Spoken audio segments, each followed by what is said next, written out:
Ya, selamat sahabat buat kita semua. Selamat bergabung kembali bersama-sama dengan kami semua di PGSSI.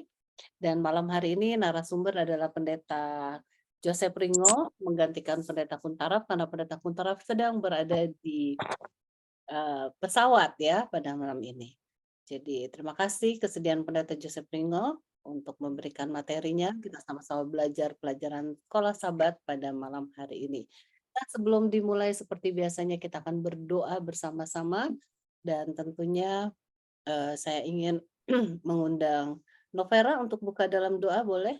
Siap. Ya. Mari kita tunduk kepala dan berdoa.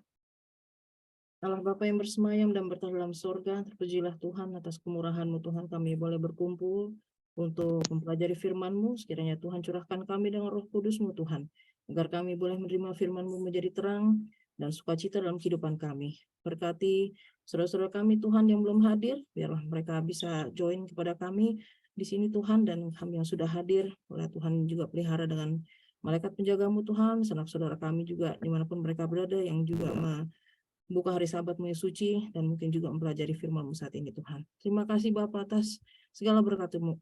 Dalam Tuhan Yesus kami berdoa. Amin. Amin. Terima kasih. Dan selanjutnya kita akan langsung memberikan waktu yang baik ini kepada Pendeta Joseph Ringo. Namun sebelumnya saya mau ingatkan kepada kita semua agar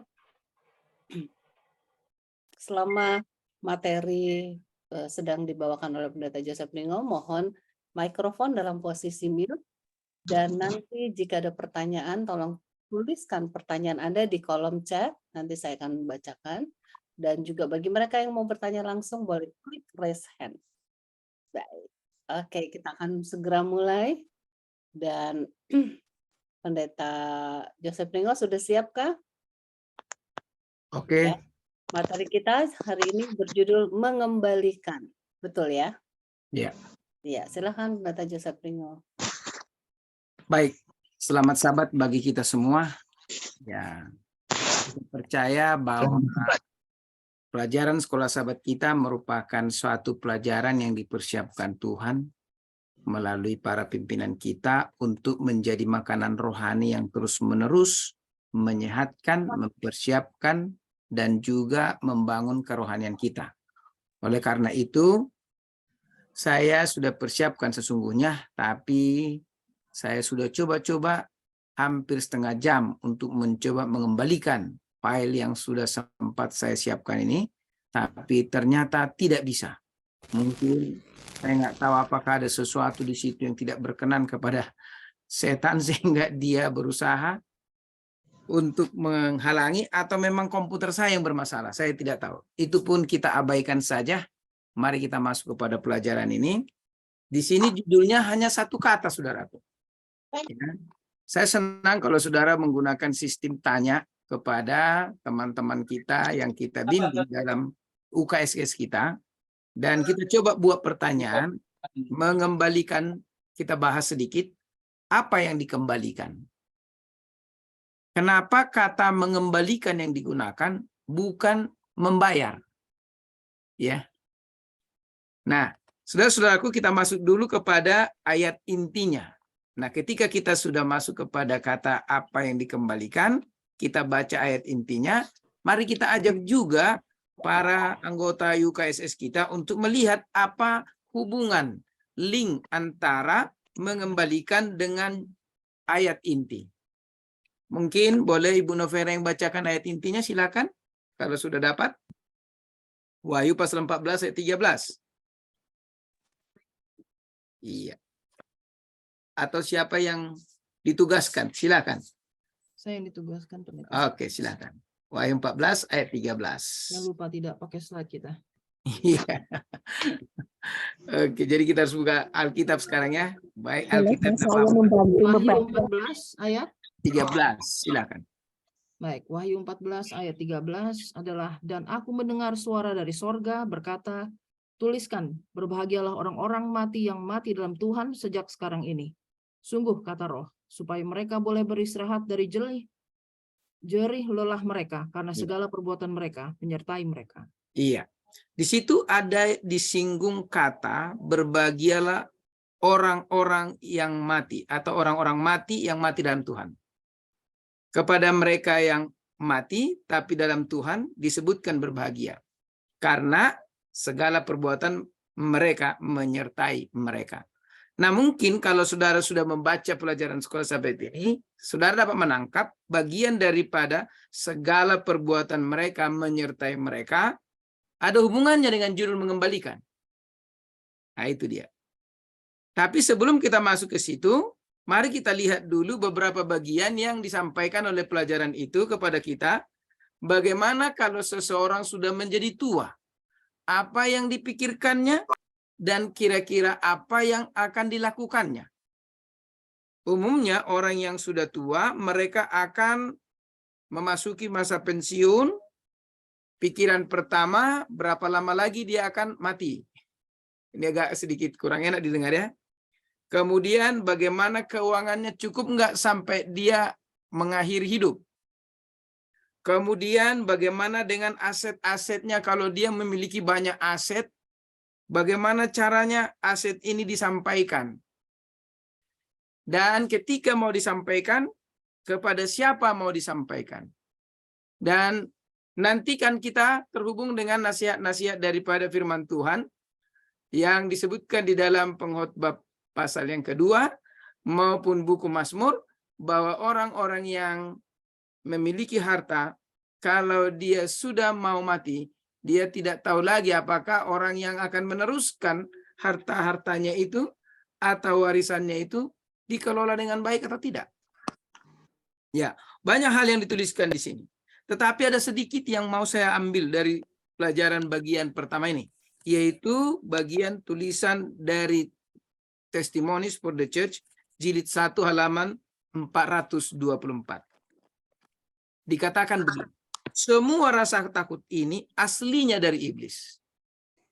Jadi apapun namanya takut, semua adalah berasal dari iblis. Dan saudara ingat ketika di Taman Eden, Adam dan Hawa waktu memakan belum takut. Tetapi sesudah memakan dan masih ada rasa memakan, tiba-tiba ada sesuatu yang menghantui pikiran mereka. Terlebih ditambah dengan langkah kaki Tuhan di tengah taman itu, membuat mereka semakin apa? Ketakutan, sampai mereka bersembunyi. Yang tadinya kompak dengan Tuhan, sekarang bersembunyi. Lihat kata takut. Semua rasa takut ini aslinya dari iblis. Jika mereka mau mengambil posisi yang Tuhan inginkan bagi mereka, hari-hari terakhir mereka mungkin menjadi hari yang terbaik dan paling bahagia. Agak kontras ya dengan bagian kalimat pertama. Jadi disebutkan takut itu adalah satu hal yang kita sudah terima karena kita jatuh dalam dosa, tapi kemudian bahwa mereka-mereka yang sudah memasuki masa tua tidak perlu takut, bahkan mereka akan menikmati hari-hari bahagia. Mereka harus mengesampingkan kecemasan dan beban dan mengisi waktu mereka sebahagia mungkin dan menjadi matang untuk surga, atau hanya dipersiapkan ke dalam surga. Nah, jadi di sini kita akan mengerti bagaimana makna kata mengembalikan.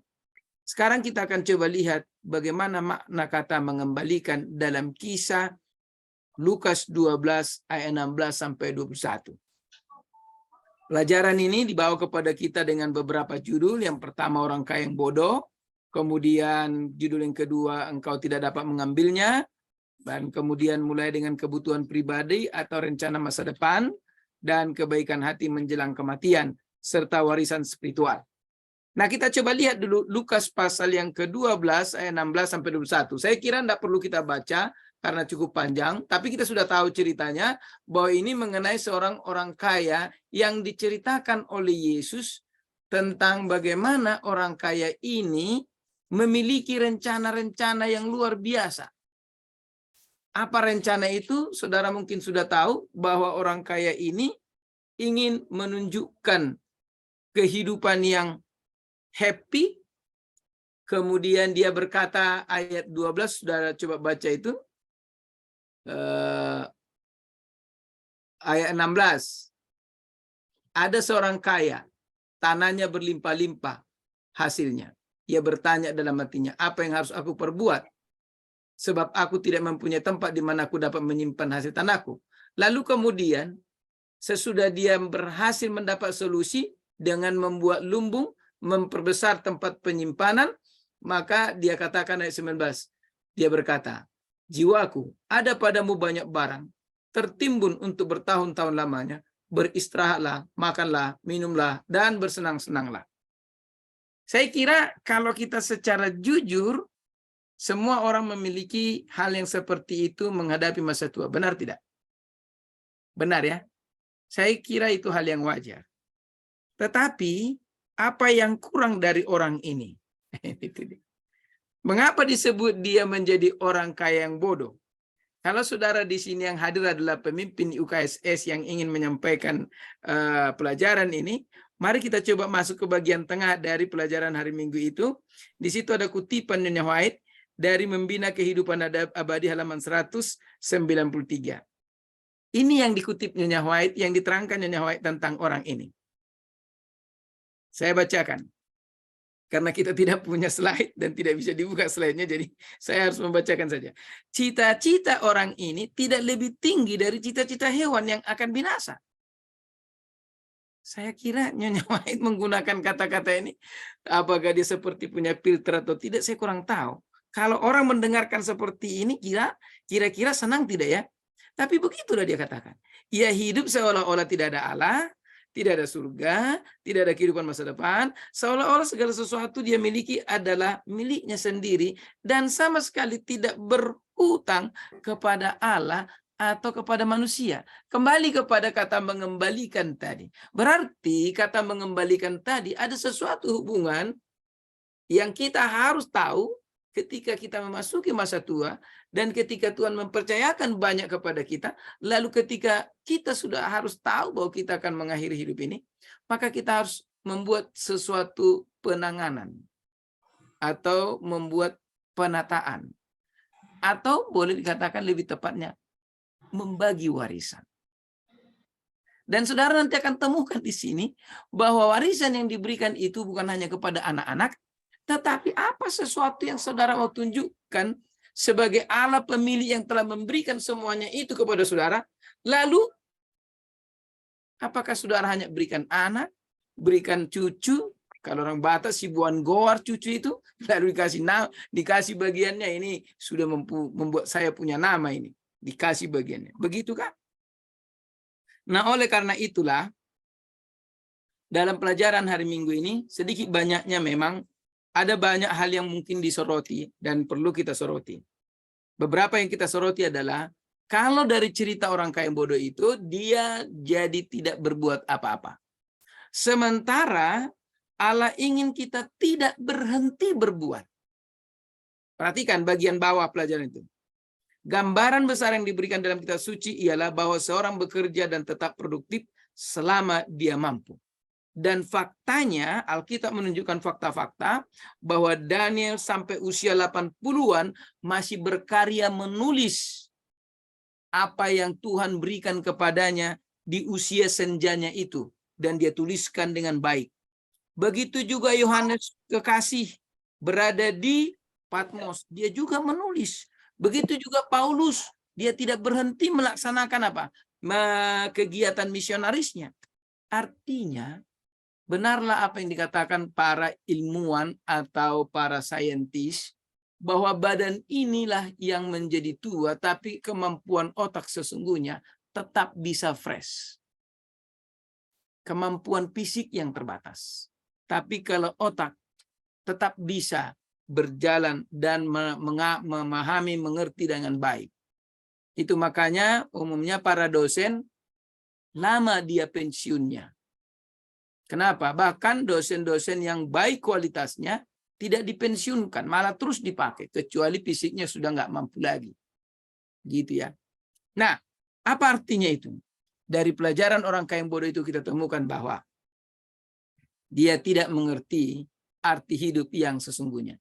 Dia selfish, dia tidak memiliki apa? Penghargaan kepada Allah yang memberi hidup. Perhatikan kata-kata yang kemudian dibuat oleh Yesus. Ayat yang ke-20. Tetapi firman Allah kepadanya, hai engkau yang bodoh, orang yang bodoh, pada malam ini juga jiwamu akan diambil daripadamu, dan apa yang telah kau sediakan, dan apa yang telah kau sediakan, untuk siapakah itu nanti? Di sini persoalan kata mengembalikan itu. Jadi kalau saudara mau mencoba membuat nanti bagaimana supaya tetap kata mengembalikan itu menjadi tema daripada setiap perdiskusian, saudara boleh menggunakan cara yang demikian. Lalu kemudian kita bergerak kepada beberapa tantangan yang diberikan kepada kita. Ya, di sini saudara boleh mengambil bagian dari hari Senin itu. Ya, ada satu paragraf, satu alinea dalam paragraf yang ketiga. Kalau saudara perhatikan pelajaran hari Senin, saya suka membacanya, meskipun tentu saja tidak semua orang memiliki rencana pengaturan harta sebelum meninggal. Kebanyakan orang, terutama mereka yang telah bekerja selama bertahun-tahun telah mengumpulkan harta, pada akhirnya akan terjadi harta itu setelah Anda meninggal. Setelah Anda meninggal adalah suatu pertanyaan penting yang setiap orang harus pikirkan. Jadi, ya, ini maksudnya begini. Setiap orang, bapak seperti saya, dan beserta istri, tentu diberikan oleh Tuhan berbagai berkat. Berkat materi. Pertanyaannya adalah ketika sudah mulai memasuki usia tua, maka anak-anak akan datang. Pak, bagaimana Bapak mau buat ini semua? Begitu ya. Duduklah sama-sama. Lalu kemudian disinilah letak hikmat kebijaksanaan yang Tuhan berikan. Saya mau cerita sedikit. Ada adik saya, dia Batak total saya lihat. Ketika berbicara mengenai waris, dia bilang perempuan tidak masuk hitungan. Wah, saya agak tersinggung sedikit. Saya bilang ini gimana nih kawan ini? Ini sudah hidup di zaman modern, tapi masih gayanya Bataknya masih kolot ini saya pikir. Padahal sudah saya bertemu dengan banyak orang Batak, tidak seperti itu. Saya bilang sama dia, kamu dan saya itu beserta abang kita, beserta adik kita yang lain harus duduk bersama. Kita lalu kemudian membuat solusi. Oh enggak, itu sudah ketentuan. Wah, saya bilang dalam hati, sudahlah. Akhirnya saya katakan kepada dia, tunggulah dulu, jangan lalu dibahas seperti sekarang. Lihat, ini dia pertanyaannya. Supaya kita mengerti ini, mari kita baca beberapa ayat tentang berbagai harta yang diberikan kepada kita, supaya kita mengerti ke arah mana nanti kita bisa ke arah mana pikiran kita dibawa oleh semua materi yang bisa ada pada kita. Mazmur pasal 49 ayat 17. Apa yang dikatakan oleh ayat ini? Oke. Sebab pada waktu matinya semuanya itu tidak akan dibawanya serta kemuliaannya tidak akan turun mengikuti dia. Iya, itu dia. Jadi itu makanya perlu dipikirkan. Jangan kita tinggalkan lalu kemudian jadi rebutan.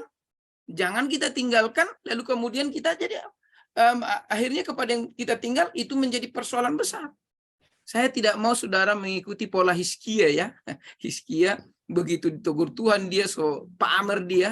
Ini ada masalah pamer harta lagi ini menjadi persoalan di Indonesia ini. Pamer dia kepada orang-orang Babel dan kemudian datang Yesaya diutus Tuhan, pergi dulu kau, tegur dulu itu. Dia tidak memuliakan aku, kira-kira begitulah saya dramatisasikannya. Seharusnya dia perkenalkan, saya lah Allah yang mengundurkan matahari itu, bukan dia yang menunjuk-nunjuk kekayaannya. Lalu kemudian diberitahukan, tahu kau Hizkia? Saya sudah diterangkan oleh Hizkia, ya sudah tanya jawab kita singkatnya. Tahu kau Hizkia? Nanti akan datang lagi orang itu dan kotamu ini akan dihancurkan. Memang itu bukan di zaman kamu, tapi nanti karena kau sudah tunjukkan semua. Dalam hatinya begini, tidak apa-apalah, kan bukan di zamanku. Nah ini Tuhan sedang tegur kita. Harus ada kita memikirkan jauh ke depan walaupun kita sudah harus Tuhan berikan beristirahat. 1 Timotius 6 ayat 6 dan 7. Ada lagi persoalan yang lebih bagus dalam penjelasan Paulus. Kita coba baca lagi. Silakan Ibu. Memang ibadah itu kalau disertai rasa cukup memberi keuntungan besar. Sebab kita tidak membawa sesuatu apa ke dalam dunia dan kita pun tidak dapat membawa apa-apa keluar. Iya, jadi kita harus sadar akan hal ini. Mazmur sudah jelaskan demikian, Paulus juga sudah jelaskan demikian, berarti satu pemikiran semua para nabi. para juru kabar Tuhan. Tidak ada yang berbeda pemikiran dalam hal yang seperti itu. Berarti apa yang kita harus buat? Maka jika Anda meninggal, perhatikan bagian di bawah tengah, di bagian tengah dari pelajaran hari Senin. Jika Anda meninggal tanpa surat wasiat, kebanyakan pemerintah sipil akan memberikan aset-aset Anda kepada keluarga, apakah mereka membutuhkannya ataupun tidak. Apakah mereka akan menggunakannya untuk hal-hal yang baik ataupun tidak. Apakah Anda memilih orang itu untuk mendapatkan bagian ataupun tidak. Gereja tidak akan memperoleh apa-apa. Jika itu Anda kehendaki, baiklah. Jika tidak, Anda harus membuat rencana sebelumnya. Nah, jadi kalau saudara pernah mendengarkan di dalam gereja kita namanya trust services. Di dalam bidang trust services yang merupakan combine daripada penata layanan dan juga legal service, maka dipercayakan supaya umat-umat Tuhan tahu bahwa saudara dan saya ini adalah milik Tuhan. Dan ketika saudara dan saya ini hidup di dunia, maka saudara harus sadar ada sesuatu yang harus saudara kembalikan kembali kepada Tuhan. Setelah saudara sudah tahu bahwa saudara akan mengakhiri pertandingan di dunia ini. Seperti yang dikatakan oleh Paulus. Ya, jadi perhatikan bagian bawah. Dan dalam pengertian yang paling sederhana, kita dapat katakan karena Allah adalah pemilik segala sesuatu, akan masuk akal menyimpulkan bahwa pandangan kitab suci ketika kita selesai dengan apa yang Allah telah percayakan kepada kita, kita harus mengembalikan kepadanya. Sekarang sudah mengerti arti kata judul mengembalikan itu? Mudah-mudahan sudah mengerti ya. Sekarang sudah dapat. Baik. Mulai dengan kebutuhan pribadi. Kita masuk kepada bagian berikutnya. Saudara-saudaraku yang dikasihi Tuhan, kita dibawa kepada satu pemahaman bahwa orang-orang zaman dulu karena karena istilahnya pekabaran diberikan kepada orang-orang zaman Israel. Zaman Israel itu orang hanya dikenal sebagai peternak domba, lalu kemudian tukang kebun atau pertanian, maka kadang-kadang bahasa yang digunakan sebagai janji kesetiaan atau upah kesetiaan kepada umat-umatnya disebutkan dalam Amsal 3, 9, dan 10. Apa itu? Apa dikatakan Amsal 3, 9, dan 10? Ini bagus sekali. Muliakanlah Tuhan dengan hartamu dan dengan hasil pertama dari segala penghasilanmu. Maka lumbung-lumbungmu akan diisi penuh sampai melimpah-limpah, dan bejana pemerahanmu akan meluap dengan air buah anggurnya. Banyak orang berpikir ini selama hidup. Tapi terdapat satu konotasi yang baik sekarang. Pada saat kita sadar bahwa kita sudah tua, ini pun harus berlaku. Supaya mereka yang akan menerima warisan, baik itu anak, baik itu gereja, dapat mengerti dan mempersiapkan serta menggunakannya kepada tempat yang lebih memuliakan Tuhan. Jadi jangan berpikir ini hanya terjadi pada saat kita hidup. Dan janji yang disebutkan akan bahwa lumbung-lumbung kita akan apa? Akan dipenuhi, itu akan menjadi satu hal yang luar biasa akan kita terima. Lalu kemudian perhatikan. Apa yang dimaksud dengan kata di situ ya? Dalam Amsal 27 ayat yang ke-23 dan 20 sampai 27 ada di situ istilah menghitung. Coba kita cek dulu kira-kira apa aplikasinya kepada zaman kita sekarang. Amsal 23 ayat 27 ayat yang ke-23 sampai 27. Dibaca pendeta? Silakan Bu. Kenalah baik-baik keadaan kambing dombamu, Iya. perhatikanlah kawanan hewanmu, karena harta benda tidaklah abadi. Apakah mahkota tetap turun-temurun? Iya. Kalau rumput menghilang dan tunas muda nampak dan rumput gunung dikumpulkan, maka engkau mempunyai domba-domba muda untuk pakaianmu dan kambing-kambing jantan untuk pembeli ladang. Oke. Tidak cukup susu kambing untuk makananmu dan makanan keluargamu dan untuk penghidupan pelayan-pelayanmu perempuan. Oke. Kalau saudara baca dari bagian ayat 23, kenallah baik-baik keadaan kambing dombamu. Kalau mungkin saya katakan istilah sekarang ini ada namanya maintenance. Saudara setuju tidak? Jadi kenal artinya supaya kita lihat apakah domba ini sehat, apakah domba ini sudah mau melahirkan, apakah domba ini sudah boleh dipisahkan dari induknya. Kan kira-kira begitu ya. Tapi kan sekarang tidak lagi domba bagi saudara yang berada di kota. Apa kira-kira? kenali segala sumber berkatmu. Kenali segala sumber apa? Income-mu. Pelihara dia, maintenance dia, jaga dia, rawat dia, sampai itu kemudian menjadi feedback-nya. Apa tadi?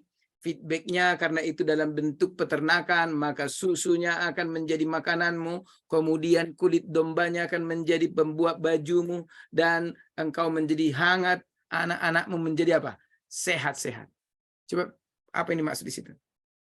Jadi, saudara-saudaraku yang dikasihi Tuhan, kita harus dapat memahami Allah menginginkan kita untuk menjadi orang-orang yang pintar menata. Dalam menata itu ada namanya pemeliharaan atau maintenance. Jadi di sini dikatakan begini. Bagian agak tengah, saya senang membagikan kepada saudara dari apa ini. Buatlah neraca keuanganmu dan pahamilah perbandingan utang terhadap modal Anda. Kalaupun saudara harus mengkredit, perhatikan apakah itu dalam kesanggupanmu atau tidak. Jangan melebihi daripada kesanggupan gaji. Dari waktu ke waktu selama masa produktif Anda akan sangat pantas untuk meninjau surat wasiat Anda dan dokumen-dokumen yang lain dan juga aset-asetmu sekarang ini dan melakukan pembaruan yang perlu. Hebat ini, luar biasa ini cara pekerjaan yang sudah dibuat oleh Tuhan ini. Singkatnya di bagian bawah, penata layanan yang baik dari berkat yang Tuhan telah berikan kepada kita tidak hanya berhubungan dengan apa yang kita miliki sementara kita hidup, tapi juga dengan apa yang terjadi setelah kita mati. Karena kecuali Tuhan mengembalikan masa hidup kita, kita pasti satu hari nanti mati. Sementara materi milik kita, apakah sedikit atau banyak, akan tetap tinggal di dunia ini. Bahkan terserah kita sekarang untuk membuat ketentuan supaya dengan apa kita sudah diberkati dapat memiliki berkat kepada orang lain dan untuk kelanjutan pekerjaannya. Nah, jadi itu saudaraku. Nah, bagian yang terakhir ya pelajaran hari Rabu dan Kamis dan kemudian kesimpulan saya singkatkan sedikit kepada saudara. Jadi uang dapat memiliki genggaman yang kuat kepada manusia. Jadi saya suka saudara mengingatkan saudara lagu Uang. Saya buat sedikit baitnya. Uang, lagi-lagi uang. Uang bisa bikin senang. Uang bisa bikin pusing kepala. Uang bisa bikin happy, lupa diri, bahkan tidak sadar diri, saudara. Hebat ini uang dapat memiliki genggaman yang kuat kepada manusia. Genggaman yang telah membuat banyak kehancuran, tetapi genggaman uang atau kendali uang, saya agak sedikit bedakan. Kendali kepada uang telah membuat banyak pekerjaan Tuhan berhasil. Saya teringat kepada hamba Tuhan Nyonya White. Nyonya White pada waktu memulaikan pekerjaan itu untuk mencetak The Present Truth namanya. Saudara tahu apa yang dilakukannya?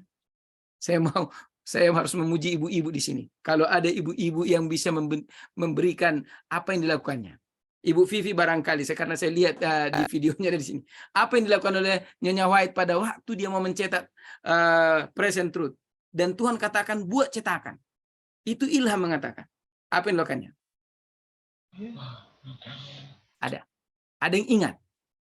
Saya senang saudara boleh baca itu dalam buku Nasihat Bagi Sidang jilid pertama bagian pendahuluan. Nyonya White mengasingkan ketika dia belanja ada sisa, itu enggak disimpannya untuk kemudian dipakai belanja berikut. Dia masukkan ke sebuah kaos kaki, saudara. Oke? Dimasukkan ke kaos kaki sisa belanja itu. Dan itu kemudian disimpan sedemikian rupa, sesudah itu dilihatnya banyak, baru dia mulai pergi kepada pencetakan. Lalu kemudian apa yang ditulis oleh James White, dia bawa. Jadilah risalah. Dan dari situ berkembang. Dan itulah yang kemudian kita sangat bangga oleh karena Gereja Advent memiliki banyak percetakan. Ada Indonesia Publishing House di Indonesia, ada Riven Herald di Amerika, ada berbagai tempat. Saya lupa saja namanya. Apa artinya, saudaraku? Lihat, uang dapat memiliki genggaman yang kuat kepada manusia, tapi manusia pun dapat memiliki kendali yang kuat kepada siapa? Kepada uang. Sehingga menjadi apa? Menjadi berkat. Kita baca dulu 1 Timotius 6 ayat 17. Bagaimana kita memahami tentang uang ini? Mari kita baca kembali. Ya, silakan Ibu. 1 Timotius 6 ayat 17.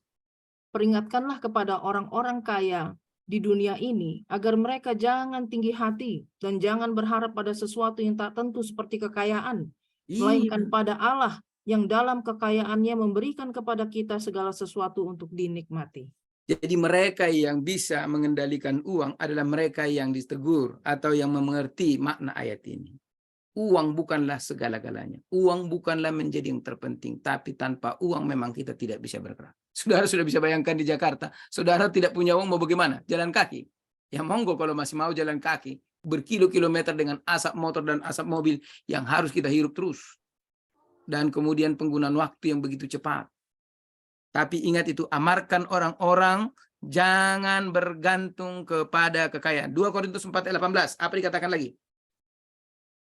Sebab kami tidak memperhatikan yang kelihatan, melainkan Iya. yang tak kelihatan, karena yang kelihatan adalah sementara, sedangkan yang tak kelihatan adalah kekal. Saudaraku, kalau mau kita buat global, dunia ini sementara. Apa yang ada di dunia ini? Mall. Apa yang ada di dunia ini? Bank. Apa yang ada di dunia ini? Apalagi pemerintahan, semua itu sementara. Uang sementara. Tapi kita harus menunjukkan diri kepada yang jauh lebih berharga daripada semua itu. Amsal 30 ayat 8 juga memberikan satu nasihat indah kepada kita. Mari kita lihat bagaimana apa yang dikatakan oleh raja yang bijaksana ini kepada saudara dan saya. Jauhkanlah daripadaku kecurangan dan kebohongan. Jangan berikan kepadaku kemiskinan atau kekayaan. Biarkanlah aku menikmati makanan yang menjadi bagianku. Saya senang saudara-saudara kata-kata ini. Kenapa? Kadang-kadang saya kesal melihat orang ibu-ibu membawa makanan berlebihan di gereja pada hari Sabat. Super saudara. Memang hari Sabat itu hari berkat. Jadi dia katakan, Pak Pendeta ini hari berkat. Jadi saya bawa. Tapi saudara repot dibuatnya. Kenapa? Begitu banyak orang berebut. Aduh, saya bilang jadi ini berkat tapi jadi membuat orang repot. Apa yang dikatakan oleh ayat ini? Biasakan menikmati kesederhanaan, saudara. Supaya ketika misalnya terjadi petaka, gempa bumi, hilang semuanya, kita nggak menangis, saudara. Karena kita sudah terbiasa sederhana. Kekayaan itu memang menjanjikan bisa membuat high class, tinggi status kita. Tapi ingat, tidak selamanya kita akan tinggi, saudara. Oke? Ini luar biasa. Baik, itu penting. Nah, kemudian pengkhotbah pasal 5 ayat 10 mengatakan apa lagi, saudaraku? Nah, ini penting untuk kita lihat. Dengan bertambahnya harta, Ya, bertambah pula orang-orang yang menghabiskannya. iya, Dan apakah keuntungan pemiliknya selain daripada melihatnya? itu. Saudara bisa bayangkan. Saudaraku, saya nggak tahu bagaimana ketika Tede Pardede baru mati. Ada namanya anaknya si John Pardede, ada lagi siapa namanya itu.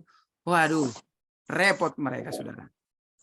Hanya ada satu yang saya lihat bagus. Kalau nggak salah itu John Pardede. Dia menjadi pendeta tapi kemudian juga seorang penata bisnis yang bagus.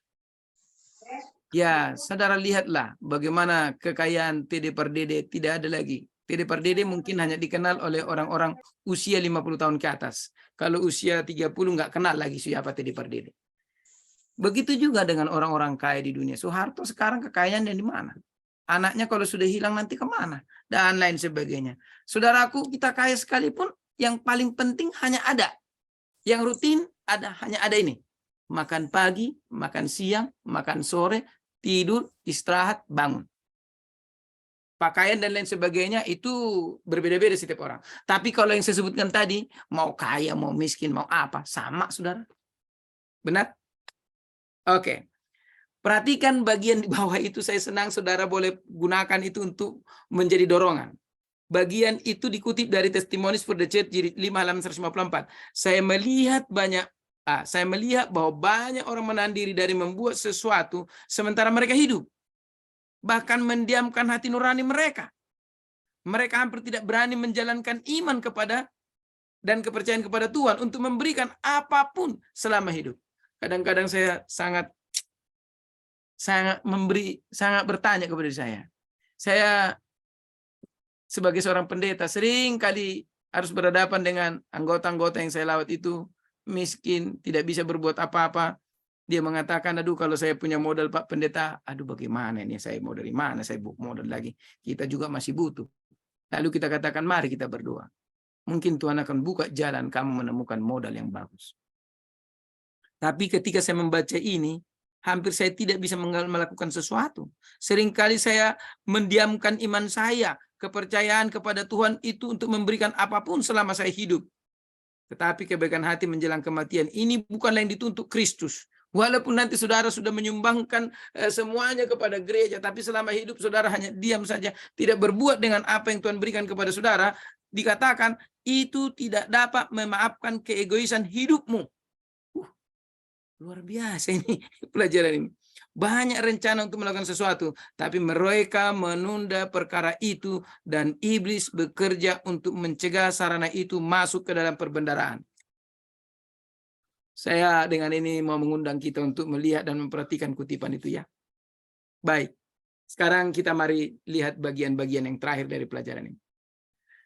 Ya, meskipun sukar untuk mengetahui bagaimana rupa kehidupan di atas dunia, kalau manusia tidak berdosa, satu hal yang kita dapat ketahui dengan pasti tidak ada penimbunan, tidak ada ketamakan, tidak ada kemiskinan. Hal-hal ini telah melanda dunia di berbagai tempat. Dan saudara boleh melihatnya. Saya miris sekali melihat anak-anak yang busung lapar, kurus kering, dan tidak ada yang seperti tidak makan. Tapi saudaraku, apa yang kita mau ambil? Saya mau ambil bagian bawah. Mungkin kita akan baca Mazmur 24 ayat 1, sudah tahu kita itu. Mazmur 24 ayat 1, Allah lah pemilik dunia ini. Mazmur 50 ayat 10, Allah lah pemilik hewan di padang. Dan Hagai juga, Ibrani pasal 3 4. Tak usahlah kita baca itu. Saudara sudah boleh baca itu. Kolose 1 ayat 15 dan 17 itu menjelaskan Yesuslah yang menciptakan dunia ini. Dari tangannya lah dunia ini keluar. Atau seluruh yang ada di alam semesta ini. Sekarang mari baca kepada apa yang dikutip dari Councils on Stewardship halaman 34 ini, 342 ini. Dengan memberikan pada pekerjaan Allah, engkau sedang menaruh bagimu sendiri harta di dalam surga.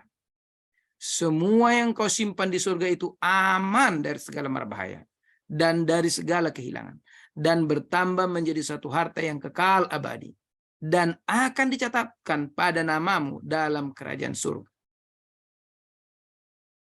Ini penting. Saya mau saudara, kalau saudara adalah pemimpin UKSS yang hadir di sini, sampaikan itu.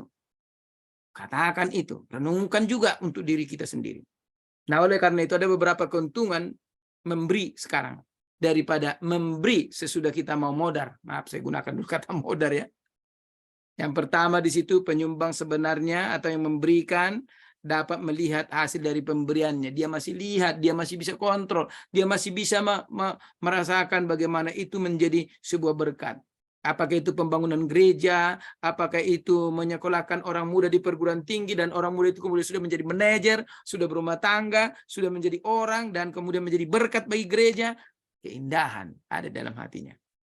Kemudian yang kedua, pelayanan atau seseorang yang bisa mendapatkan manfaat sekarang saat sangat membutuhkan.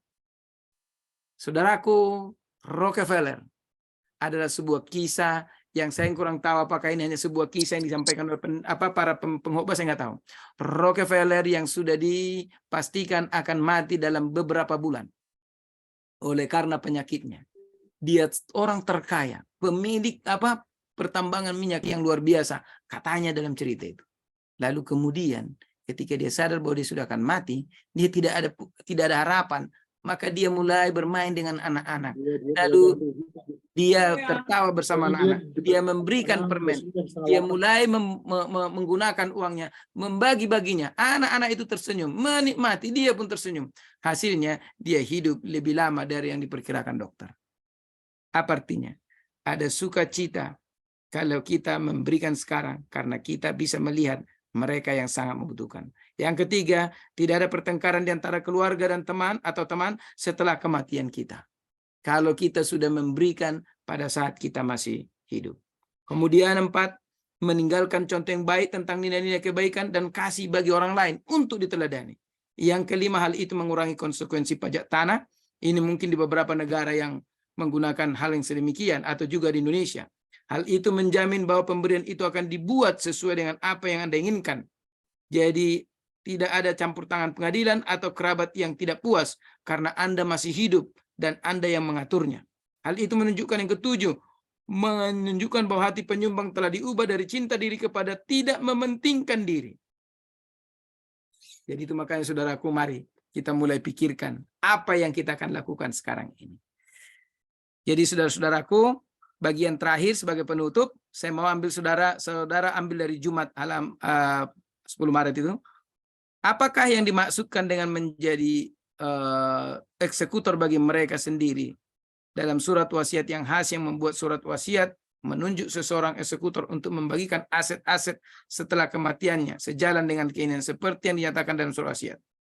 Jadi Anda dikatakan di situ mendistribusikan aset-aset Anda sendiri sementara Anda masih hidup. Oleh bertindak demikian, Anda memiliki kepuasan melihat hasil-hasil mengetahui bahwa engkau sedang menangani talenta-talenta yang dipercayakan Allah dengan tepat. Itulah yang disebut dengan trust services. Jadi masing-masing kita mempunyai tanggung jawab dalam trust services. Nah, saudara-saudaraku, itulah pelajaran yang saya bisa sampaikan. Semoga pelajaran ini boleh berguna bagi kita.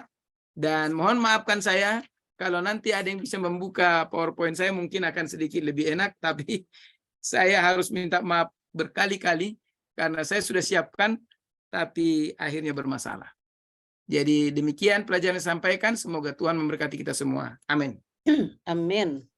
Terima kasih Pendeta Ringo sudah membahas satu pelajaran yang kita butuhkan bersama-sama untuk untuk kita bawakan di kelas kita masing-masing ya. Kita sudah belajar dari beberapa hari yang lalu. Baik, ini saya mohon maaf karena saya masih batuk nih, masih suka batuk-batuk. Mungkin nanti Bro Daniel boleh bantu saya ya. Tapi sekarang kita masuk pada sesi tanya jawab. Nah, kepada seluruh partisipan, tuliskan pertanyaan Anda di kolom chat. Saya perhatikan di sini baru ada beberapa penanya. Seperti biasa Ibu Peo nih yang pertama ya. Memberikan pertanyaan, dan yang mau bertanya langsung boleh klik raise hand ya, nanti dipanggil. Jadi saya dan Bro Daniel Sitompul yang akan memoderasi acara ini. Baik, Ibu Evi Peo, pertanyaannya. Selamat sahabat Pendeta Jeringo dan PUPG, selamat sahabat juga ya Bu, dan semua kru. Pertanyaannya, judul mengembalikan apa hubungannya dengan materinya? Maksudnya apa ini? Itu Oke. sudah terjawab. Sudah terjawab tadi kan, saya ulang-ulang mengembalikan itu ya. Oke, baik. Dan Tinggal yang ada lagi yang lain. nomor 2 ya, yang nomor 2. Kayaknya ini pelajaran yang baru ya di Advent. Pertanyaan, bagaimana kalau kita punya keturunan? Apakah kita harus buat surat wasiat berapa persen untuk anak dan berapa persen untuk gereja dan berapa persen untuk sosial, begitu Pak Pendeta, karena anaknya tunggal ya. Oke. Dan gimana kalau anaknya banyak ya? Tapi ini adalah ya gimana, mungkin Pendeta mau menjawab? Ya. Jadi ini bukan pelajaran yang baru. Begitu saya masuk ke pendetaan, saya sudah mengenal trust services. Saya juga masih ingat ada pelajaran sekolah sahabat yang berkaitan dengan ini. Saya kurang tahu apakah waktu itu dijelaskan dengan baik. Jadi sejak saat itu saya sudah mengerti bahwa ketika kita diberkati oleh Tuhan, sudah berumah tangga, sudah memiliki anak, diberkati dengan kelimpahan rezeki, ada berbagai usaha, ada berbagai tanah, ada berbagai hal-hal yang kita dapatkan. Maka hal pertama yang kita pikirkan adalah kepada Tuhan. Lalu kemudian nanti kita atur kepada anak. Gak boleh juga tidak ada kepada anak. Jadi kalau dalam hal seperti ini tergantung komitmen kita dengan anak. Jadi anak juga jangan sampai mengklaim apa yang diberikan kepada gereja kurang baik. Jadi karena ini kan anak pasti sudah dewasa di sini. Libatkan dia. Kemudian bagaimana dengan banyak anak? Allah tidak akan pernah mempersoalkan pemberian. Jika itu kau berikan, saya harus minta maaf, jangan menggunakan kau. Jika Anda atau engkau mau menggunakan 1 juta saja engkau berikan kepada Tuhan, kalau itu sudah dari hati yang bersih, anak-anakmu sudah nyaman, itu juga sudah berkat bagi anak-anak yang akan menikmati warisan yang kita berikan. Karena ini pemberian, bukan hitungan 10%, 20%, dan lain sebagainya. Tetapi kita akan nanti digerakkan oleh Tuhan mau berikan berapa. Dan kita sepakati bersama anak-anak. Supaya dengan demikian anak-anak tidak akan mengklaim, tidak akan menggerutu. Dan kita harus sadarkan, kalau bukan karena Tuhan, ini semua tidak ada. Jadi kita harus berikan dulu kepada Tuhan. Sesudah itu mari kita bagi yang ada ini. Kamu boleh memiliki ini. Dan Ini ingat, kan, ya silakan. ini kan soal wasiat kan, bukan soal Iya. perpuluhan atau persembahan. Jadi Iya. ini nanti dibuat ketika kita merasa sudah dekat-dekat gitu. Tapi Iya. kalau sekarang, kalau tiba-tiba kecelakaan atau apa, nggak sempat buat begini, apakah kita juga dosa atau gimana? Baik. Dalam hal ini, Ibu, tidak. Jadi yang kita lakukan adalah kita mencoba menggunakan waktu kita yang ada ini untuk menata. Bahwa kita akan mewasiatkan. Sebentar, ada tadi telepon dari anak saya. Maaf, nak saya lagi ada Zoom. Oke. Ya, jadi sudah menjawab ya. Silakan Bro Daniel untuk bacakan pertanyaan dari Turino. Dari Pak Turino ya. Ya. Bila ada seseorang memberikan sesuatu berkat melalui barang dengan berjalannya waktu, maka nilai barang tersebut menurun nilainya. Nah, ketika barang itu tidak diletakkan lagi di dalam gereja, si pemberi ini merasa kurang bisa menerima. Bagaimana dengan hal ini? Silakan, Pak Pendeta. Bila mana seorang memberikan sesuatu berkat melalui barang dengan berjalannya waktu, maka nilai barang tersebut menurun. Nah, ketika barang itu tidak diletakkan lagi dalam gereja, si pemberi ini merasa kurang bisa menerima. Bagaimana dengan hal ini? Wow, ini perlu pendekatan yang lebih bijak ya.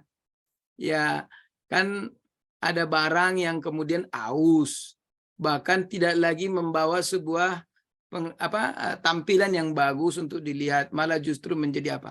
Saya kira harus ada pendekatan lah yang baik lah.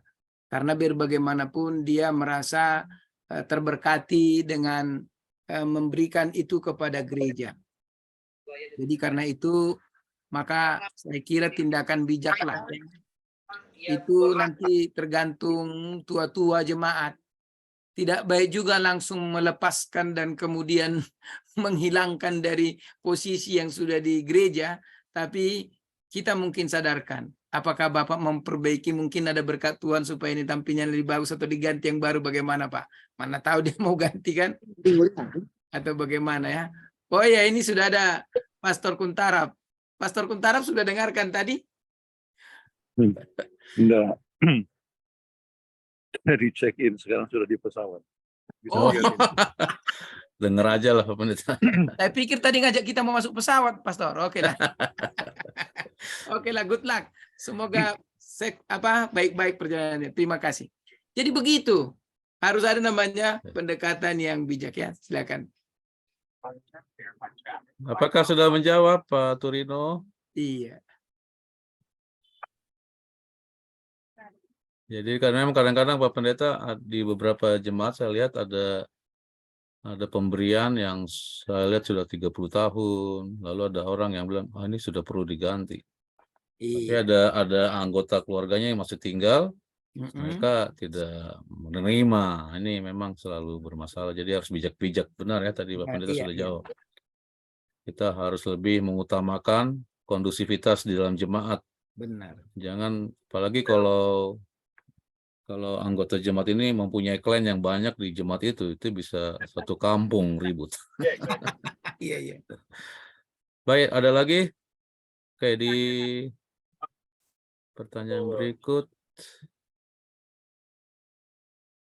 Itu dari Ibu Kadariati Lodo. Ya, Itu Ibu perlu juga saya kira ya. Oh, silakan. Dari Ibu Kadariati Lodo, selamat sahabat Pendeta. Tolong jelaskan, saya belum paham tentang warisan spiritual. Wah, ini yang paling penting ini. Begini, Bu. Jadi kalau Ibu kita membaca warisan spiritual yang ada di dalam pelajaran sekolah sahabat kita, pertama diperkenalkan dulu kepada kita siapa? Allah sang pemilik. Mazmur 24 ayat 1. Begitu juga Mazmur 50 ayat 10. Bahkan ada ilustrasi-ilustrasi kecil yang Tuhan tunjukkan bahwa Dia adalah pemilik yang sejatinya. Bahkan kepada Kolose 1:15-17 bahwa Yesuslah yang menciptakan semua itu. Dari tangan Yesuslah keluar semua yang ada di ini. Jadi dengan kata lain, Yesus sedang mewariskan kepada saudara dan saya semua yang ada, yang kita miliki sekarang. Apa warisan pertama yang diberikan Tuhan? Yang pertama, kita diciptakan sesuai dengan gambarnya. Memiliki kasih, memiliki hikmat, memiliki segala karakter-karakter yang membuat orang lain bisa menikmati kebaikan dari kita. Itu warisan daripada Allah. Itulah yang disebut warisan spiritual. Tapi bukan hanya itu Tuhan berikan. Ada juga berbagai berkat-berkat materi yang Tuhan berikan. Kita diberkati sehingga kita memiliki keahlian, sehingga mungkin ada juga memiliki hak royalti dari segala namanya pencapaian atau mungkin barang-barang yang dia miliki atau produk-produk yang sudah mendunia dan luas. Jadi ada properti. Seperti lagu ada propertinya, kaset ada propertinya, dan lain sebagainya. Royalty income maksud saya, bukan propertinya, royalty income-nya. Jadi ini semua diberikan oleh Tuhan. Itu warisan yang diberikan Allah kepada kita. Dan warisan itu adalah warisan rohani, spiritual. Yang kemudian menjadi jalan berkat bagi orang lain, atau hanya menjadi jalan berkat bagi diri kita sendiri. Apakah orang lain merasakan kebaikan daripada apa yang kita miliki itu? Atau hanya anak-anak kita kah? Atau hanya keluarga kita kecil kah? Ini juga menjadi tantangan. Itu makanya perhatikan bagaimana di bagian bawah disebutkan bagaimana kalau mulai dari sekarang kita sudah membiasakan diri untuk menata harta kekayaan kita. Jangan sesudah, jadi anak-anak sudah bisa dikatakan, ini nanti untuk kamu, kita jaga ini. Ini untuk kamu, kita jaga ini. Tetapi biasanya menurut Alkitab, warisan hanya bisa berpindah setelah apa? Apakah sudah tahu aturan Alkitab?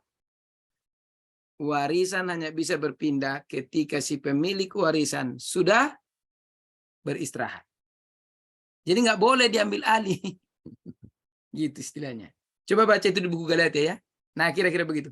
Nah jadi itu maksudnya Ibu, warisan spiritual itu yaitu pertama adalah karakteristik atau karakter atau tabiat yang diberikan oleh Allah kepada kita sesuai dengan tabiatnya. Yang kedua adalah berkat-berkat materi dari berbagai cara kerja kita, dari karya-karya kita, dari hasil intelektual kita, hasil banyaklah. Itu semua apakah menjadi jalan berkat kepada yang lain atau tidak. Begitu, terima kasih. Terima kasih Pak Pendeta. Apakah Pendeta Kuntara pada tambahan 2 menit sebelum take off? Iya. Tentang warisan spiritual Pak Pendeta Kuntara. Iya, mana tahu Pak Pendeta Kuntara mau tambahkan sesuatu. Silakan. Sebelum take off. Agak susah di sini. Oke, thank you. Oke. Baik. Oke. Baik. Kalau Terima saya kasih. bicara nanti akan mengganggu sama Yang Oh, lain. iya. Oke, Iya. thank you. Terima kasih Pak Pendeta. Baik, kita teruskan Oke. ya Pendeta Ringo. Silakan. Kita ke Dr. Vivi Pandoy. Silakan langsung, sudah open kamera. Selamat Sabat Pak Pendeta dan kepada kita semua. Amin. Sama sahabat Ibu Vivi. Pertanyaan saya gini, tadi kan dibilang sebaiknya kita mau diskusi dengan anak kita Iya. untuk membagi, artinya kalau ada warisan yang kita harus bagi. Iya. Tetapi yang ingin saya tanyakan atau bilang, kalau kita semua masih dalam masa produktif, artinya belum pensiun Iya. atau belum uzur, apakah kita memberi untuk gereja? Kita harus mau diskusi dengan anak, karena kalau pengalaman kita nggak akan berdiskusi. Atau saya lihat orang tua saya, dia nggak akan diskusi dengan anak-anak. Dia menyumbang ini, dia nggak akan diskusi. Nah, itu. Sedangkan untuk wasiat memang, itu kalau untuk saya saat ini memang ya mungkin kita bisa pertimbangkan, karena selama ini nggak pernah, yang saya tahu dari keluarga tuh kok ada wasiat untuk, selain untuk anak-anak, ada juga sebagian untuk jemaat. Iya. Kira-kira gimana Pak Pendeta? Baik. Nah, kenapa perlu dilibatkan anak? Tadi ingat, warisan spiritual. Jadi anak belajar untuk mengerti bahwa ini tanggung jawab moral kita kepada Tuhan. Jadi itu makanya saya katakan tadi, ketika mengumpulkan anak, pertama perkenalkan Allah pemilik. Kutip ayat-ayat tadi. Kita pun adalah milik Allah. Mewariskan warisannya kepada kita untuk menjadi jalan berkat bagi orang. Karena itu, saya senang sekali untuk memberikan kepada gereja, supaya kita bisa melihat bagaimana apa yang kita berikan di gereja ini bisa menjadi jalan berkat di gereja, dan kita bisa melihat bagaimana Tuhan memberkati. Jadi yang ini saya rencanakan mau saya berikan ke gereja, bagaimana pandangan kalian? Toh juga yang lain akan berkembang. Yang ini sudah untuk kamu, yang ini sudah untuk kamu, yang ini sudah untuk kamu. Kita pelihara semua. Nah, itulah contoh. Tapi bagaimana tepatnya itu adalah namanya keluarga. Bedanya, Dr. Vivi, dulu orang tua kita memang begitu. Tapi di zaman sekarang sesuai dengan pelajaran rumah tangga, anak-anak akan harus sering kita libatkan. Bahkan anak-anak yang SD, SMP itu pun sudah bisa kita libatkan untuk berdiskusi dengan tujuan apa? Supaya berkembang mereka punya apa? Pemikiran. Sehingga mereka lebih bertumbuh kepada kedewasaan rohani, sampai mereka kemudian menjadi usia-usia sudah bekerja, mereka paham, oh rupanya kita ini bekerja untuk Tuhan. Sekalipun saya sekarang menjadi manajer, sekalipun saya untuk ini, ketika itu saya bekerja untuk Tuhan. Apa yang saya lakukan ini bukan hanya semata-mata untuk saya, tapi untuk memuliakan Tuhan. Dapat paham ya? Jadi ini yang sedang mau digodok dari pelajaran ini. Ada sedikit mirisnya. Mirisnya apa? Saudara tahu, untuk mendanai pekerjaan-pekerjaan terorisme di dunia ini, apa yang dilakukan oleh para geng-geng teroris itu?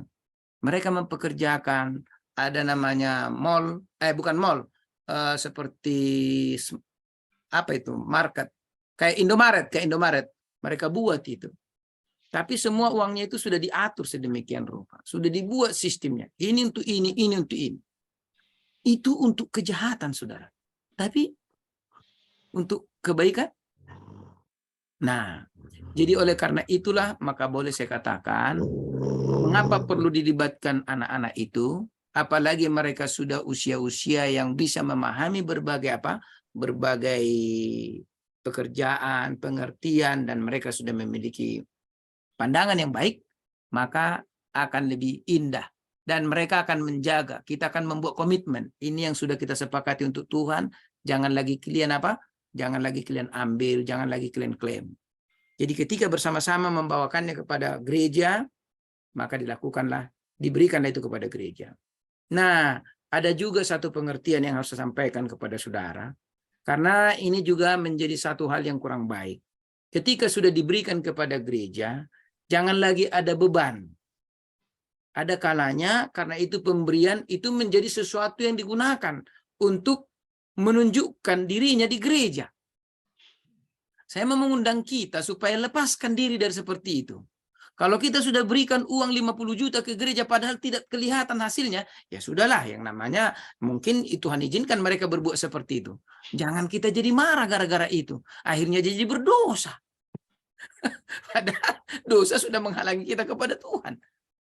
Bukankah? Jadi ini saya selalu gunakan. Yang memimpin gereja itu masih manusia, saudara. Jadi bisa salah dia. Jadi itu makanya berikanlah itu kepada Tuhan dan anggaplah bahwa Tuhan yang sudah menerima melalui gereja. Kenapa saya katakan Tuhan melalui gereja? Ingat, Paulus seringkali menjelaskan dan banyak ayat digunakannya bahwa gereja itu dianggap ada tubuh Kristus. Jadi sesuatu yang dilakukan untuk melukai tubuh Kristus itu melukai Yesus. Jadi kalau kita berikan kepada gereja berarti kita berikan kepada Yesus. Biarkanlah gereja yang mengatur itu. Mau untuk apa itu urusan dia lah itu. Dapat paham ya? Mudah-mudahan ini bukan untuk membela-bela kami pendeta-pendeta ini, karena saya juga pendeta di sini. Tapi saya hanya membuat segar pikiran saudara, karena biar bagaimanapun agaknya ke masa akhir ini, kadang-kadang walaupun jabatan mulia ini sudah diterima oleh seseorang, kadang-kadang kurang dipertanggungjawabkan. Jadi anggota jemaat itu kadang-kadang jadi jelek perasaannya. Ini sudah kita berikan, tapi begini. Biarkan Tuhan yang akan menegur. Kalau bisa kita tegur dengan 4 mata, silakan. Kalau tidak bisa, kita berdoa. Tuhan, tolonglah bagusi itu. Saya sudah berikan kepadamu. Tapi saya merasa ada sedikit kesal. Kenapa jadi begitu itu? Nah, itulah yang kita lakukan. Jangan kita berdosa ya. Itu yang saya mau titip pesan tambahan itu. Bukan ada di pelajaran ini. Tapi titip pesan tambahan ya. Baik. Itu saja. Terima kasih. Pak Pendeta. Ya. Silakan. Ini sih bukan saya ya. Tapi seandainya waktu kita diskusi dengan anak, karena memang warisan juga nggak banyak-banyak lah, artinya mereka juga butuh, pingin yang lebih ya. Tapi kenyataannya akhirnya anaknya itu kayak nggak sedia, nggak siap. Kira-kira jalan yang terbaik untuk seorang tua ini gimana? Padahal sebagai orang tua itu kan kita yang punya.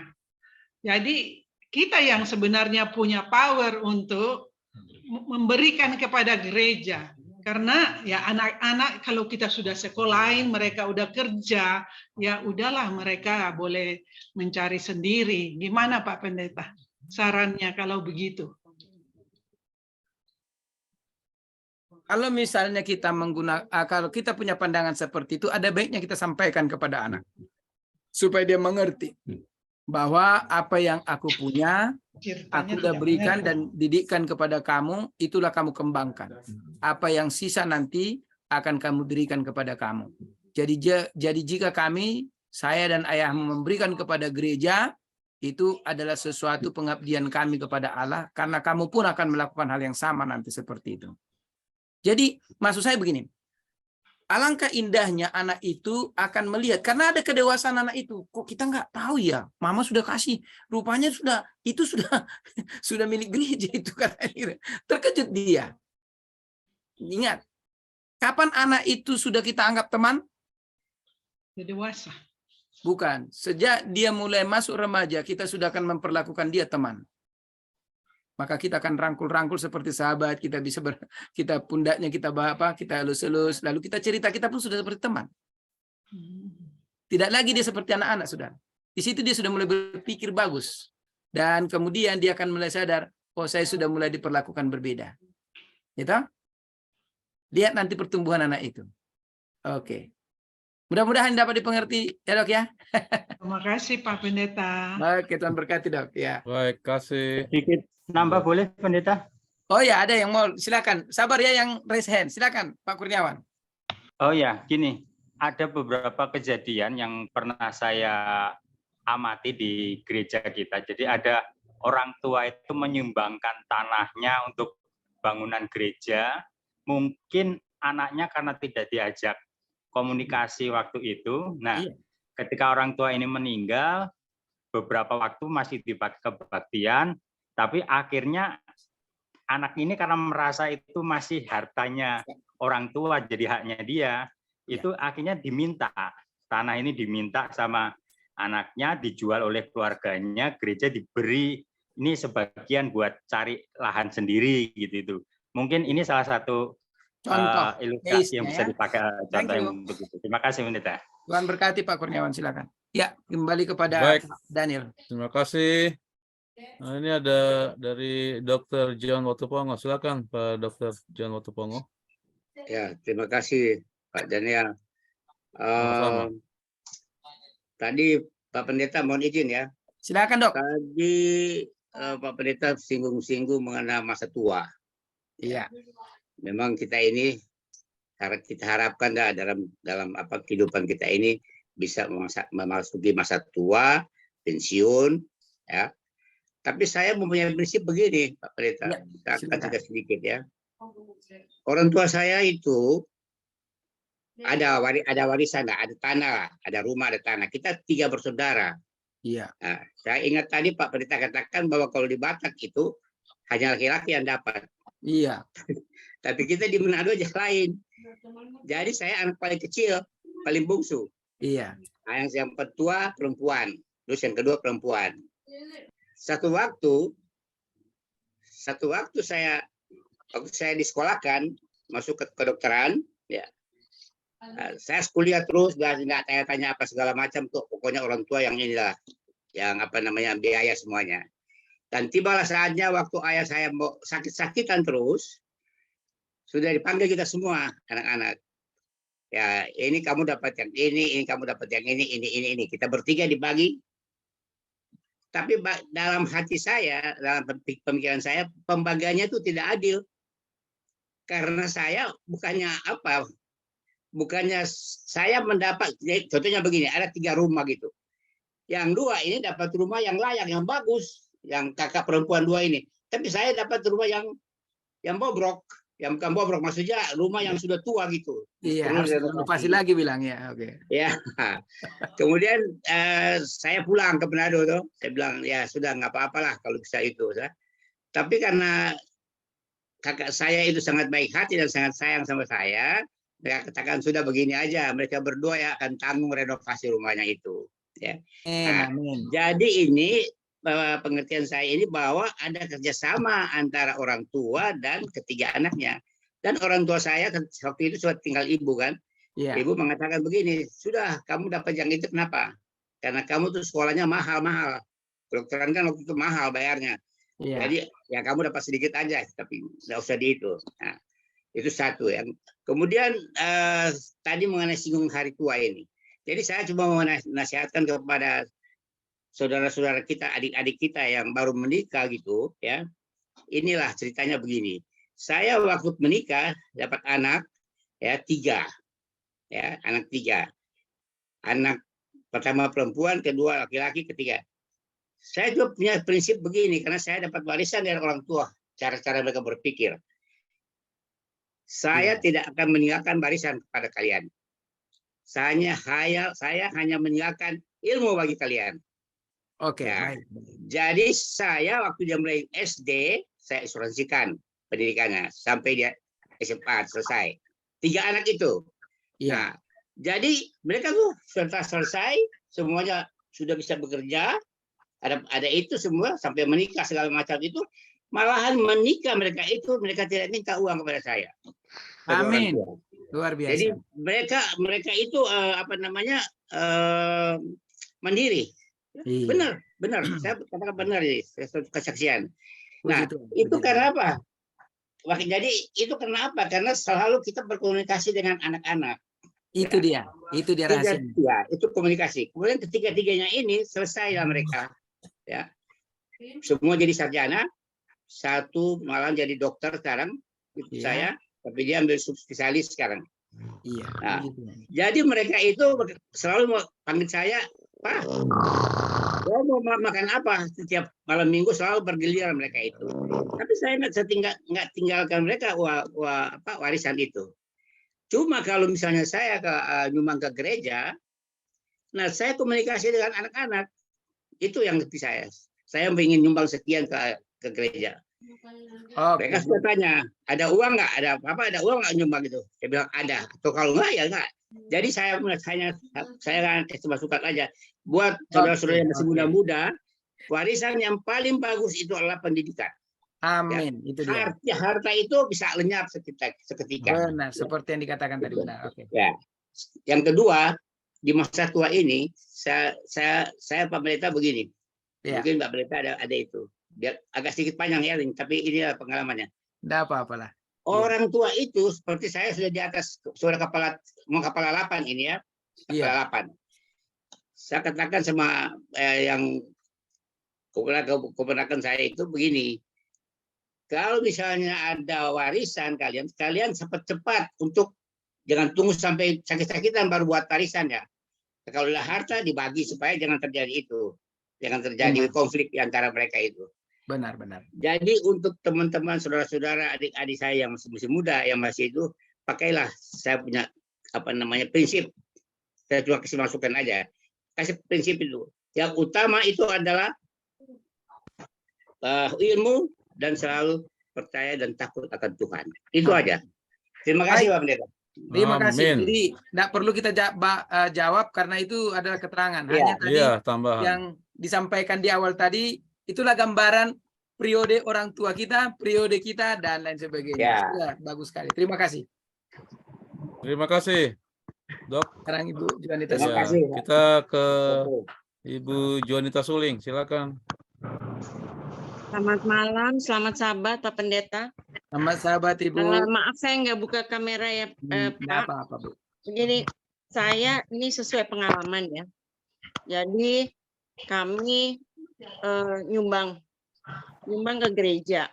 Ya Iya. tentu dan itu tidak saya diskusikan sama anak-anak karena memang itu persetujuan saya dan suami. Iya. Nah, tapi itu karena berupa properti, sehingga itu kan harus atas nama ya, Pak. Iya. Atas nama siapa. Nah, pada saat itu memang kita karena untuk gereja ya, pada saat itu kita atas nama pendetanya. Karena memang harus nama pribadi. Nah, setelah berjalan lama dan ternyata gerejanya itu pisah. ya pisah karena ya tinggal itu terakhir saya bangun di atas tanah itu, kita bangun bersama-sama. Tapi terus dibilang itu milik pendeta gitu loh, Pak. Dan untuk itu saya pun tidak sebagai itu penyumbang terbesar ya. Saya bukan mau membanggakan, tapi suami saya bilang itu untuk gereja. Jadi apapun yang sudah kita berikan untuk gereja itu jangan diutak-utik. Mau itu dibilang nanti milik pendeta, terus keluarganya udah bilang itu milik pribadi dan segala macam, itu saya tidak memperhatikannya. Tapi yang jemaat lain yang juga nyumbang dikit-dikit, mau ini mau itu, karena itu merupakan suatu rumah yang kita namakan rumah doa. Ya, jadi banyak jemaat juga ada yang nyumbang pompa air, segala macam. Tapi sekarang ini karena kita tidak sama pendeta itu, jadi itu jadi miliknya pendeta itu secara pribadi gitu loh. Nah, itu memang salah kita katanya waktu bicara dengan organisasi, memang karena kita tidak ke gereja atas nama gereja, itu memang salah. Dan itu banyak yang akan menuntut, tapi saya sih bilang, suami saya juga bilang, udah yang penting kalau kita sudah kasih ke gereja, ya udah untuk gereja dan kita tidak usah ikut campur itu. Itu gitu Pak Pendeta, pengalaman saya. Baik, jadi saya mau tambahkan sedikit begini. Ada satu hal yang membuat nanti surga tetap menilai kita. Saya mau katakan kepada semua, kami pun pendeta terbujuk. Ketika sesuatu diberikan atas nama kita, padahal untuk gereja, lalu kita klaim, ingat, catatan itu tidak pernah dihapus dari surga sebelum itu dikembalikan kepada maksud semula. Jadi, amin. Ibu nggak usah perlu harus apa. Itu makanya kan banyak keheranan di surga. Kenapa orang ini tidak masuk di surga? Satu dosa pun yang mana kita tidak selesaikan, padahal kita sadar itu sudah bukan itu hak kita, maka itu akan tercatat di surga. Amin. Ya. Saya pun mengatakan kepada banyak pendeta begitu, hati-hati. Di satu sisi kita bisa punya wewenang untuk melakukan sesuatu yang namanya spekulan. Tapi ingat, namamu sedang dicatat di surga. Saya suka ingatkan itu kepada teman-teman pendeta. Hati-hati, engkau bangga pemilih, ketua yayasan, dan lain sebagainya. Tapi engkau tidak pernah menyerahkan kepada maksud yang semula. Berhati-hati. Tidak ada jabatan yang terlalu tinggi bagi Tuhan untuk mengatakan, oh ini beda ini. Tidak ada itu. Sama semua. Amin. Dan itu makanya kalau memang tadi itu masih diperbaiki, bisa diperbaiki pendeta, silakan. Tapi kalau pendeta juga tidak mau, ya biarin aja. Karena Tuhan tidak akan pernah kekurangan harta di dunia ini. Saudara dan saya adalah harta Tuhan. Amin. Amin, amin, Pak. Oke, Tuhan memberkati. Makasih, Pak. Silakan yang lain. Bisa ya, Ibu Juliatun Suling, terima kasih. Ya, terima Kami kasih. kembalikan Pak ke, Daniel. ya, baik. Ibu Peggy, silakan untuk pertanyaan terakhir dari Pak James. Silakan Ya, yang. terima kasih. Terima kasih Bro Daniel. Aduh, aku batuk-batuk. Pak James Tambuwun, wah sudah lama nggak ketemu ini Pak James. Gimana lagi yang raise hand? Silakan Pak James. Sudah Pak. Pak James wajahnya mana? Ini dia sudah. sudah 3 bulan kita nggak jumpa ya Pak. Saya juga sudah kangen juga dengan ini. Selamat sahabat semua. Selamat sahabat. Oke. Saya ini ada mau tanya tentang pelajaran yang di hari Kamis. Oh, signalnya Pak James hilang. Oh iya. Suaranya hilang. Ini seru juga ya pelajaran hari Kamis ya, warisan spiritual. Iya. Tapi sedikit saya tambahkan sebelum Pak James masuk. Saya harus katakan, kalau saudara menyumbang atau membuat sebuah sistem keuangan, kalau itu milik gereja, buat atas nama gereja. Saya juga berdosa kalau saya menyarankan itu atas nama pribadi. Karena itu efeknya berat. Untuk ke depan, jangan lihat ke belakang lagi. Jadi jangan kita lihat, oh itu lu, salah lu, lihat pendeta Ringo bilang begitu. Enggak. Untuk ke depan. Kenapa? Karena banyak persoalan di gereja kita karena pribadi yang pegang. Ya. Menangis kita saudara, menangis. Saya menangis. Saya menangis. Kenapa? Lihat aja sejarah gereja kita ini. Aduh, sedih sekali. Tapi jangan diulang lagi, maksud saya. Kedepannya mari kita perbaiki, ya. Jangan lihat Ya. lagi ke belakang. Menangis cukuplah sekali. Jangan terus-terus menangis, ya. Mari kita perbaiki ke depan. Itu saja yang bisa jadi buat yang terbaik. Oke. Ya, terima kasih. Om Pak James bagaimana? Pak James gimana nih? Mati Suara- ya. Oke. Signalnya hilang Pak James. Jadi Oke. kita tunggu Ada Pak satu James. lagi yang mungkin perlu kita jawab di sini dari pertanyaan di WA ya. Mhm. Oh, Mana itu, Teh? iya. Yang mana tadi ya? Oh, tadi sudah tidak lagi. Iya.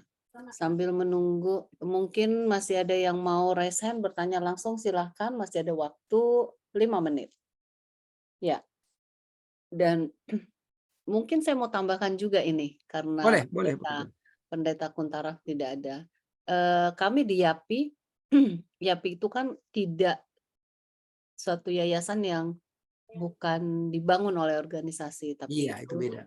pribadi. Tapi semua aset-aset YAPI yang dapat dari urunan dari pengurus, dari partisipan yang lain, nyumbang, kita beli tanah, bangunan, beli aset apapun, tidak diberikan nama yayasan. Bukan atas nama yayasan, tapi atas nama Gereja Masih Advent ke-7. Jadi Amin. misal kita beli tanah di Singkawang, tanah itu atas nama Gereja Masih Advent Hari ke-7 dan semua sertifikat surat itu ada di kantor daerah. Jadi YAPI kalau ditanya nggak punya aset sama sekali kecuali ada di ini di organisasi seperti itu. Jadi Amin. nggak pegang, memang diserahkan jadi supporting untuk organisasi ya seperti itu. Ya. Amin. Kalau begitu Pak James hilang signalnya. Ini di kolom chat ada siapa? Oh, ini ada direct message ke saya. Oh, Pak Johnson Sitorus itu lagi jempol tangan atau mau? Ya, ada mau bertanya tuh. Silakan Pak Johnson. Silakan. Bukan jempol untuk ini Yapi. Oh, Amin. amin. Kita dukung ya, Pi ya. Oke. Oke, ini oke, direct message-nya ini minta dimasukkan ke grup. Bro Daniel bisa nggak kasih link Telegram di chat? Biasanya sih Bro Joy ya, tapi Mau Joy Telegram atau mau PGSSI sekarang kuotanya makin banyak bisa masuk. kalau sudah bisa di grup WA. Ya, PGSSI bisa bagi mereka yang belum sekarang masuk grup WA. WA sudah boleh. bisa 1.000 orang masuk. Oh, puji Tuhan. Ya. Boleh diberikan ininya link link buat invite ya. Jadi teman-teman yang ada di Zoom meeting ini jika ingin bergabung di grup WhatsApp grup atau Telegram dari PGSSI, kami persilahkan join langsung dengan invitation-nya yang akan di-share oleh Bro Daniel. Dan di situ memang hanya untuk diskusi pelajaran sekolah sahabat. Ya, pelajaran sekolah sahabat, dan juga di situ tempat saya membagikan rekaman maupun bahan PDF ya. Gitu. Jadi boleh bergabung di situ. Untuk yang mengirimkan direct kepada saya JRR, saya nggak tahu namanya. Silakan terima inviting akan dikirim oleh Saudara Daniel. Ini tidak ada yang bertanya lagi dan waktunya sudah. Boleh saya, Kak? Novera Tambunan. Oh, silakan mau tanya. Iya, Kak. Oh, boleh, silakan. Nggak usah pakai cam ya, Kak ya. Oke. Pertanyaan saya, jadi begini, ada pemikiran untuk bukan share tapi meninggalkan aset untuk atas nama gereja. Namun beberapa teman mengatakan, gereja itu sudah banyak asetnya. Satu, there are mismanaging the assets. Kedua, banyak yang tidak terurus. Nah, sebagai orang yang masih baru terhadap situasi organisasi ini, apa saran pendeta untuk berita-berita seperti ini, pendeta? Tentunya hati itu 89 bahkan 100%. Tapi concern seperti itu gimana kami tanggapinya, pendeta? Terima kasih.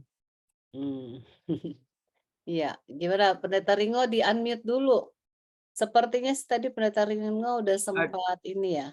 sudah sempat singgung juga ya. Singgung dikit ya. Tapi ya boleh dilengkapi lah Pendeta Ringo, Iya. sekalian mungkin jadi kesimpulan untuk pelajaran Baik. minggu ini. Silakan. Jadi saudaraku, memang kita hidup di zaman perkembangan intelektual yang tinggi. Di zaman paradigma yang sudah semakin luas. Bahkan kalau boleh kita katakan kita sudah ketinggalan zaman kalau masih kita melihat pola lama. Tetapi dengan banyaknya perkembangan itu, kelihatannya pola lama menjadi seperti bumper bagi para pimpinan.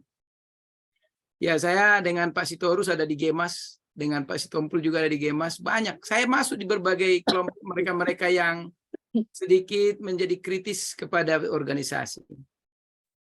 Jadi, ingat, ada beberapa poin yang saya mau sampaikan kepada saudara. Ingat, yang menjadi batu ujian kita adalah gereja kita. Ini yang terbesar membuat kita jatuh. Percayalah.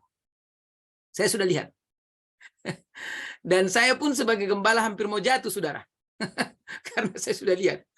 Tapi saya melihat Yesus di dalamnya. Gitulah. Jadi itu makanya memang itulah pengetahuan pertama. Lalu kedua, saya meminta kepada mereka-mereka yang memiliki hubungan dekat dengan gereja, dengan para pimpinan gereja, untuk menyadarkan beberapa pimpinan kita untuk mengerti bahwa gereja ini dalam aset beda dengan rohani. Ada dunia, ada rohani. Dikala saya berdiri di mimbar, itu rohani. Dikala saya mengajak jemaat untuk bermajelis soal aset, itu adalah properti gereja. Maka kita harus balance membuatnya. Bagaimana kita menyelesaikan persoalan-persoalan seperti ini? Jika ini tidak dijelaskan dan tidak dibuat fix kepemilikannya, penataannya, lalu kemudian cara menjualnya, apakah ketua boleh sembarang saja menjualnya, apakah boleh dipegang oleh salah satu pendeta suratnya, ini kan seharusnya tidak boleh begitu lagi, karena ini kan milik orang banyak. Saya kira tidak boleh seperti itu. Ya, itu poin pertama. Yang penting, saya jujur, Ibu Novera, saya ini orangnya nggak pintar bergaul dengan pimpinan, tapi pintar mengkritik. Jadi saya dimarah-marahin terus, tidak disukai saya. Ya, namun demikian saya tetap katakan bahwa saya selalu menghibur diri saya. Kalau ini nggak didengar nggak apa-apa, karena bagi saya bukan ujuk-ujuk saya harus mendapat poin dengan semua kritik saya.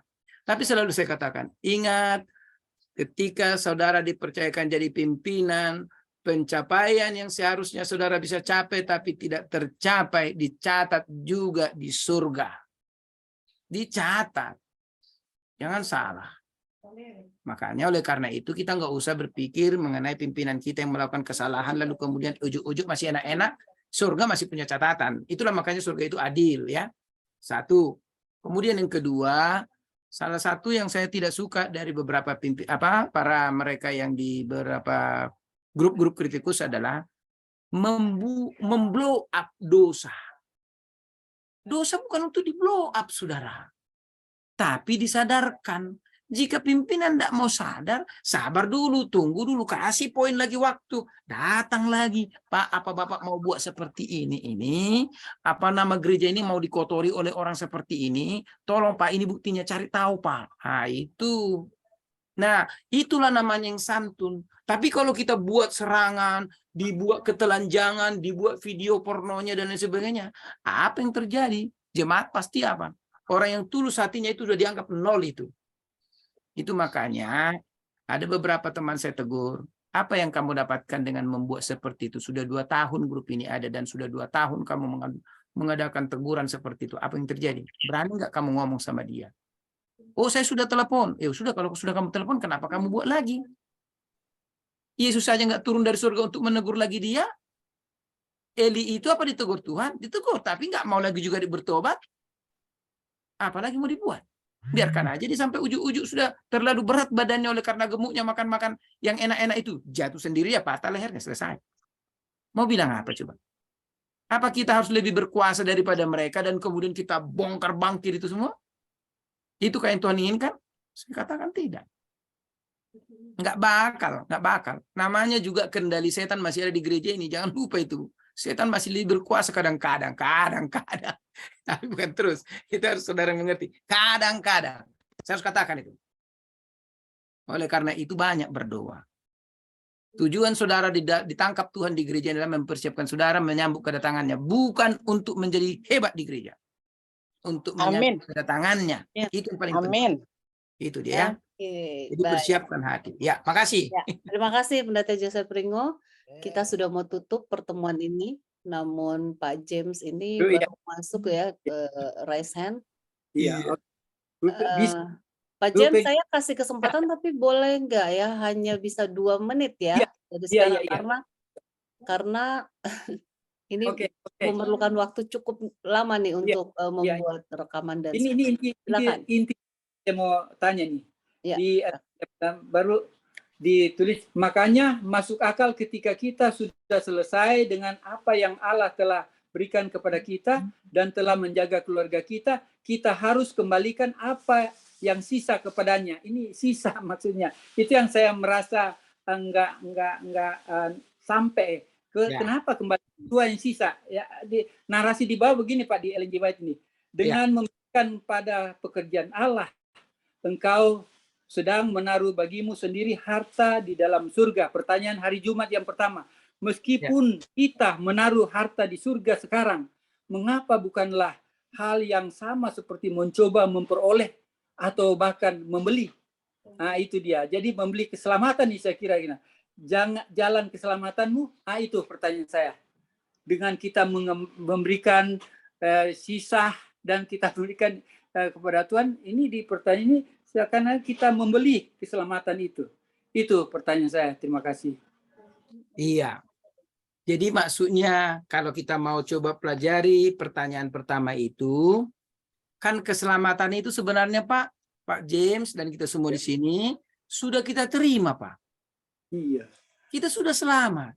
Iya. Jadi kita berkarya di dunia ini bukan untuk selamat lagi.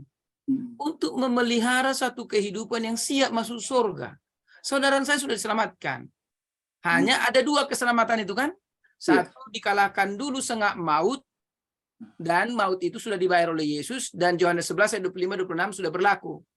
Walaupun saya mati, tidak akan mati selama-lamanya. Itu artinya sengak maut sudah tidak berlaku. Lalu yang terakhir adalah kita belum dimuliakan, Bapak. Dimuliakan artinya sebelum diangkat ke dalam kehidupan yang tanpa dosa. Di mana tubuh kita bukan lagi tubuh yang bisa mati. Itu yang belum. Di Ibrani 9:28 boleh dibaca itu. Jadi, itulah makanya pernyataan itu begitu. Meskipun kita menaruh harta di surga sekarang, mengapa bukanlah hal yang sama seperti mencoba memperoleh atau bahkan membeli jalan keselamatan? Karena kita sudah selamat. Itu maksud jawabnya, oke? Tapi belum tentu kan Pak, kita akan menghadapi pengadilan. Iya, memang begitu. Ya. Itu makanya gini. Perjalanan lalu kan itu ketamakan juga kan tidak akan masuk surga. Itu aja. Iya. Jadi ibarat begini. Kita sudah dapat paspor toh? Iya. Sudah dapat paspor. Sudah dapat visa. Udah kita pegang visa? Sudah. Bisa nggak hilang visa itu? Bisa dong. Nah, itu dia. Jadi paspor sudah selesai di tangan. Tapi ketika kita mau masuk ke surga, buka tas, tidak ada visa. You nggak bisa masuk, nggak ada visa untuk masuk surga, gitu maksudnya. Jadi keselamatan sudah ada. Tapi karakter kita kadang-kadang bisa berubah. Jengkel kita melihat gereja, jengkel kita melihat orang. Akhirnya kita korbankan keselamatan kita oleh karena kejengkelan kita. Itu maksud saya tadi Pak Tambunan. Tambunan ya. Tambunan dari Manado ini. Ya, udah dapat saya. Tambun, oke. Terima kasih Pak. Oke, waktunya sudah habis. Kita lanjut minggu depan. Silakan Bu Peggy. Baik, terima kasih Pendeta Joseph Pringo, juga Brother Daniel sudah menolong saya. Amin, terima kasih juga buat Novera. Dan kita akan tutup pertemuan ini dengan doa tutup. Dan saya mohon kesediaan dari Pak Tambun hilang ya. Pak James Tambun, nah boleh tutup dalam doa Pak? Oke, kita bersatu doa. Bisa? Bisa langsung ya Pak. Ya. Maha besar Tuhan Bapa di surga, puji syukur kami panjatkan ke hadapan hadirat-Mu ya Bapa atas rahmat anugerah-Mu begitu indah bagi kami malam Sabat ini, di mana kami boleh dapat berinteraksi, mempelajari pelajaran sekolah Sabat yang dipimpin oleh Bapak Pendeta dan Ibu Peggy, dan Saudara Daniel. Kiranya apa yang kami telah pelajari dan kami telah terima pada malam ini, kami boleh dapat aplikasikan dalam kehidupan kami setiap hari istimewa dalam nanti besok, hari Sabat, kami boleh dapat sampaikan di kelas kami atau UKS masing-masing dengan pertolongan kuasa Roh Kudus. Berkati narasumber kami, Bapak Pendeta, begitu Ibu Peggy dan Saudara Daniel. Doa khusus buat Pendeta Jonathan Putaraf yang kamu perjalanan lindungi kamu ini tiba selamat di tujuannya dan berkati keluarga. Berkati kami semua ya Bapak, di dalam malam ini kami boleh dapat berbicara dan berinteraksi, bahkan mendiskusikan pelajaran sekolah Sabat. Berkati kami masing-masing. Kiranya sukacita surga selalu menghiasi kehidupan kami, dan iman Quran kami tetap teguh dalam Kristus, dan kami mau taat setia sampai Yesus datang. Inilah doa kami, pengharapan kami, ampun dosa kami, karena kami berdoa mengucap syukur di dalam nama yang indah, Tuhan Yesus Kristus, Juru Selamat kami. Haleluya. Amin. Amin. Amin. Terima kasih. Amin. Doanya Pak James. Dan Kami kepada ketemu seluruh lagi ya. partisipan saya akan kirimkan rekaman dan juga PDF-nya ya. Pendeta Ringo segera kirimkan ke saya ya. Nggak ada lagi Kalau sudah PDF-nya, jadi, bagaimana kalau orang tidak namanya? hanya rekamannya saja. Kita jumpa lagi minggu depan dengan Zoom yang Terima sama dan kasih. selamat Pendeta sabat Ringo-Ringo, semua. Ibu Peggy, Selamat sabat semua Daniel, ya. dan semuanya.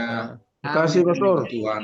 Iya, sama-sama. Oke, 5, 4, Sama-sama, Pak 3, Obik. 2, 1, lambaikan tangan.